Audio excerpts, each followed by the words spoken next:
Here we've got a Cyrus 8 power amplifier, and this is a mono or stereo power amplifier, and this one's not powering up properly. What we find is we hit the front power button, briefly goes, the LED briefly goes green, and then it just kicks off again. So we can try that, and you hear the relay click there.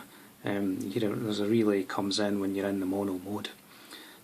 So you can hear it energizing very briefly there, and then it just goes off. So just keeps doing that. So we need to open up, have a look at what's going on inside this one.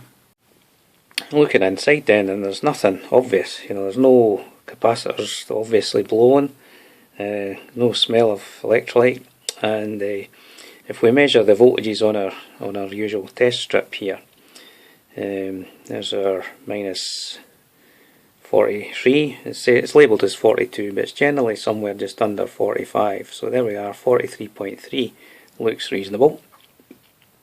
The minus a little bit higher, nearer 45 there, again all stable, and the 15, minus 15 there, plus 15 all good, and then the 5 and the main supply there is all good on both sides of the fuse. So we don't then think we've got an output transistor problem. Supplies appear all okay. So we're the obvious stuff isn't sort of shown itself here, so we need to kind of figure out what to do next. Right, so I've got my usual protection resistors in place of the fuses, and the amplifier is set to the mono mode, and in that mode this relay here should engage when we power up, and that just changes the taps on the transformer for the right power supply voltages. So when we hit the front panel power button, we should see that relay engage, and it should remain engaged. And what I was finding is that I would get a brief click on that relay, and then it would switch off. However, when I kept trying, what I found was that eventually the relay would stay on for a period, and the more I tried it, the longer it stayed on, and that's very helpful because that then lets us go and measure some other parameters and try and identify what direction to go in from there. So let's just try this again. I'll power up from the rear, and there's the relay engaged there, and it's staying engaged. I can't actually get it to fail now. What was happening initially is it would just give a brief flicker and then go off again. So that's sort of semi-stable there now, and we'll go now and measure some other voltages or look at some waveforms and see if that'll tell us some more of the story here. Right, so here we are in the sort of semi-powered up state, and I've got a test signal applied to the unit here, and with the scope, if I look at the speaker output on the scope, what we've got here is, there's no sign of the actual input signal. What I'm seeing here is just pulses of 50 Hz, just a horrible kind of waveform on there.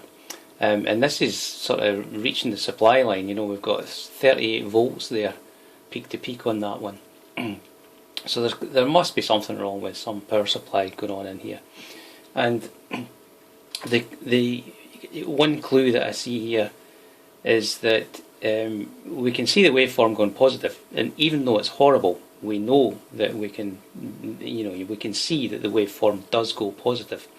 On the negative side, what we're seeing is it's not going very far negative. It's going down there maybe sort of 5 volts and just hitting this limit here. So I'm suspicious then that there's something on a negative rail there. The negative rail's just not working properly, and then the whole operation goes wrong. And if we go back and we look at our low current supplies, the minus 42 and the plus 42, let's just probe that. So this is the minus rail, and this should be minus 42 volts. And what we're seeing here is a horrible waveform here, and that just tells me that although we measured the DC levels and everything okay on this rail, when we apply some power and we start to draw some current from this supply, it all goes wrong. And this is what we're seeing here. You're seeing the 50 Hertz trying to get to this sort of minus 42 volts here, and then it just fails. Whenever the input cycle goes the wrong way, you actually start to track it. That tells me there's a capacitor problem on the voltage multiplier and voltage doubler and capacitor multiplier section. And this is a classic area as well, we've seen this before. So we'll go and look into that area and see what we need to do there. Right, so we're still in the powered up state, and if I go and measure my minus 42 volt low current supply just with the DMM, we now see we're down about minus 23 volts. And that's obviously because we've got a kind of square waveform there, so we're getting the duty ratio of that that's just shown as this sort of in between voltage, but that's obviously wrong. If you look at the other side again, nearly 45 volts on the other side, quite stable. So we know there's something wrong in this minus 42 volts obviously, and this is the circuitry here. We've mentioned it in other videos here. We've got a voltage doubler, and then there's what we call a capacitive or a capacitive multiplier. And that's just a kind of, it's not a regulated supply, but it's a very smooth supply. And so that's what's going on in here. And these two capacitors are in series with the AC coming in from the transformer, and they form the basis of that voltage doubler. Now, if we then look at we know the output of this supply is wrong. There's a 23 volts there again. If we look at the input to this transistor, it's reading 44 volts, and that should be reading somewhere between about 80 and 100 volts. If we go and look at the positive side, there's our near 45 volts, and on the input 82 volts. So there's a lot of overhead there to generate that 42 volts, whereas on this side we've got nothing. You know, there's no overhead there at all, so you're simply not going to generate that supply. And what that low voltage there tells me that this capacitor here is dry. Now we know, we've seen this circuitry fail in other units. Normally the transistors blow, and then sometimes we can blow these capacitors. In this case, I think it's just a case of dry capacitors in this section. And this is kind of part of your standard service anyway. You would change these values, but this is what's going on here. So I think the next stage then is we need to get the board out, and we'll replace these parts, and we should see these voltages come back to what we expect. Alright, so this board's obviously got to come out. We need to get to the underside to undo these capacitors and change them.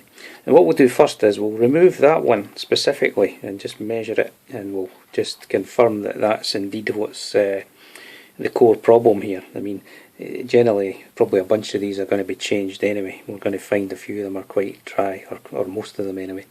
But we'll take that one out specifically, and we'll maybe compare it with its neighbour on the positive side, just for starters. So let's get the board out here. I've obviously got the screws already. You sometimes get a surprise when you lift these boards out. You know, there's sometimes some mods or nasty stuff going on inside, but this looks fairly clean. You can see a wee bit of flux around there, but other than that it's not bad. So anyway, let's go and take these caps out, have a look at them.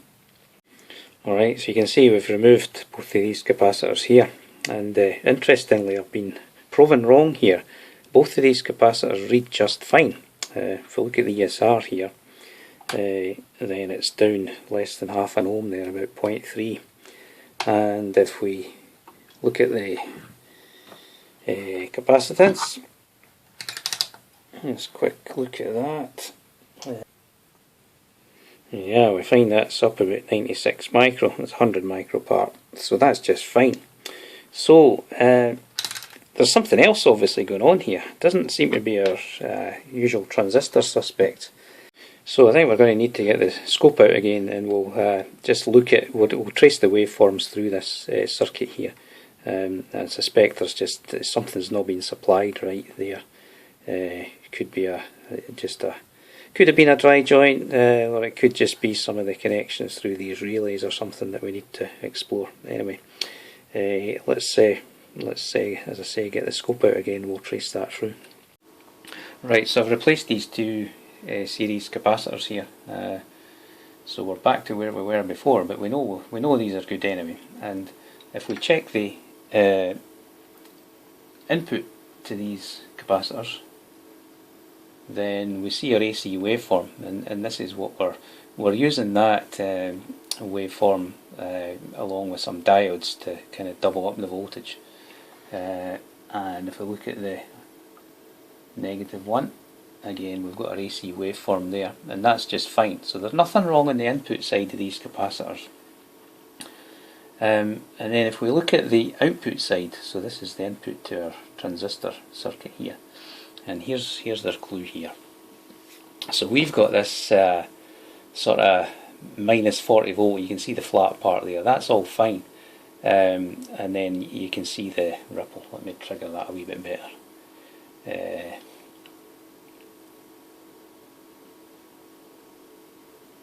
We can see that there. So we're going down to about -100 here, and we're levelling off at the -40 in the low end. But this is no good. We've got no overhead here, and this should be a sort of constant near 100 volts. So that's on the negative side. Let's look at the positive rail, and this is probably more like what we should be seeing. If we bring that down, again I need to go up and trigger there. So there we are. Let's set my input there. So that's a rough waveform there, but you can see that it's never lower than sort of, what's that, 70 volts on the minimum there, and peaking about nearer 80 volts there. So that gives us something we can generate our plus 42 from quite readily. I cannot generate -42 with a waveform like this. That's just rubbish. And so what's happening here then? Well, this is just part of our voltage doubler arrangement here, and we've got these 4 capacitors here that form part of that circuitry. And so my suspicion now is that one or more of these is going to be dry. So we'll turn the board over again. We'll just measure these. We can measure these in circuit now, and see what that tells us. Right, so we'll measure the ESR of these 4 capacitors here, and we can do that in circuit now that we've got the board out. First thing we want to do though is we'll short all of these out, because any residual voltage on these, we know these are up to 100 volts is what we're going to see here, so any residual voltage on there is just going to kill our ESR meter. So we just go in with I just use a pair of pliers here, and a nice wee spark, same there.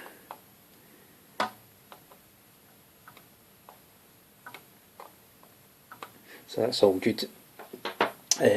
Now then, bring our ESR meter in, and we're hopefully going to find some dry caps here.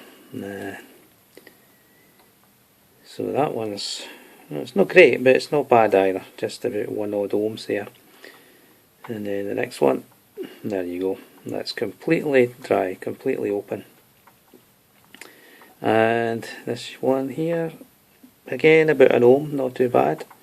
And next one, up about 20 ohms. So there's two very, very dry capacitors here, 2 are not so bad. But these, will replace all of these, and I think that should solve our problem here. Okay, so I've changed all of these capacitors in that problem area, and of course all of these are now higher temperature parts. So if we look at the input to that circuitry where we saw the kind of horrible waveform before, we should see now a decent DC level, somewhere between 80 and 100 volts. And there we are, we've got a DC level, -90, and so we can readily generate our -42, or well, generally about 45 volts from that. So that looks good. Look at the output, there's our 45, so that's just fine. However, when I look at the positive rail now, we've obviously made the same changes to that rail, and that's shown up a different problem. If I look at my input to that section, it's a little bit lower. It's reading about 84 volts there, whereas we saw 90 on the negative side. And if I look at my output of this circuitry, I'm reading about 60 volts. So there's something else wrong there. We've probably got a dead transistor or something going on there. So we'll sort of examine that area and see what we need to change in there and bring that voltage down to back to the 45 volts. Mentioned in other videos, you know, these capacitors that are on the output of that circuitry, these are rated at 50 volts, so there's not much overhead here, and we're pushing them, obviously we're having that excessive voltage. So I'm going to turn it off fairly quickly, find out what's wrong in there, and we'll deal with that. Right, so we had a look at this circuitry here, and there was indeed a dead transistor. And that is very common. The transistors normally go open or they go completely short, and usually we blow some of these capacitors here. In this case it's been kind of somewhere in between, it's just been kind of leaky, and that's why we had that funny voltage. But if we look at it now, there's our positive rail sitting on 45, very stable, and then the negative rail is the same. So that's all working very well now. So I've got a test signal connected to the input, and if we turn up the volume now, we can see just a ideal waveform on the output there. So that's looking all very healthy. So I'll let the thing sit for a while, let it stabilise, and we'll adjust the bias, and that's us just about finished. Get the covers on after that and have a little listen to it. So here's our Cyrus 8 power amp, all put back together and working just fine. So we'll just turn up the volume, have a listen for a while.